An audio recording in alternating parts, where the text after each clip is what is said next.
So I was going through some old stuff, gaming wise. I don't remember what I was looking for, and I came across a bunch of random stuff that I used to use, and I grabbed some of it, and so here I am. I don't just random stuff.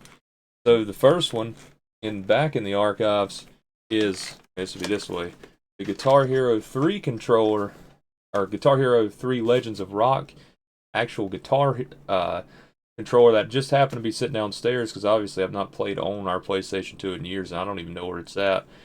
But just found this one in the archives. A lot of good fun on that game.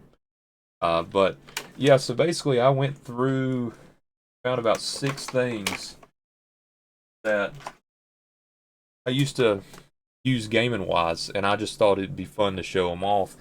This is a random thing, and I don't know how many people have actually played this game before, but this is what inspired this video. Thomas the Tank Engine controller for the old some game that came out in like 2002 that I happen to see that sits on top of a keyboard. Strap it to it, and it's got buttons. I have no idea how many hours. This one goes forward and back. I ain't even press his face. I don't know. I don't know how many hours I spent on that game growing up, but it was just a discovery that I just happened to find. Another one, let's see, what am I going for next? I guess this would be for anybody who's used to playing the newer Game Boy and mainly Pokemon games is what I use this for. You've never seen one of these before, maybe. So this is a two-parter. This is a link cable that you used to have to plug in to both sides of a DS to trade things. And then whenever you got really cool, you got wireless adapters that you could plug in instead. I mean, so that's how we basically had to trade things a long time ago. And then if I would just branch right off of Nintendo and just keep on going because it's relevant. This is one of the best ideas I think Nintendo has ever had. Personally, they've been ahead of the curve gaming wise for a long time. And basically, it's not necessarily the GameCube itself. It is this bad boy right here attached to the bottom, the Game Boy player. And if nobody's ever seen this before, this might be one of the best uses of money I think I've ever had in my entire life. So basically, you can, if you've never used one before, plug this on the bottom of a GameCube, and then it works as a functioning Game Boy. You can put games all in this. It has a connection, so the reason I did these first is because literally you can use a wireless adapter and plug it into here or a cable, and you could use it like a functioning Game Boy. So even if you didn't have a second Game Boy, which I think I had an advanced and an advanced SP, so I could play two games at the same time and trade, you could plug it into this thing.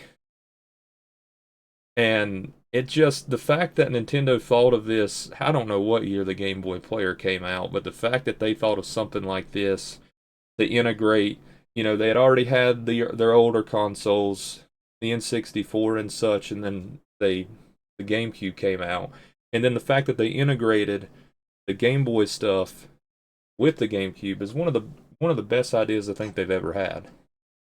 So yeah, I appreciate Nintendo for that one because I've made a lot of good trades, and you got to play the game on the big screen. That's the biggest thing is you could plug it in and play it on a monitor or TV like it was a GameCube game, which was, in 2007 or not 2007, in like 2004 and 5, that was crazy. Something to compete directly with the PlayStation and the Xbox.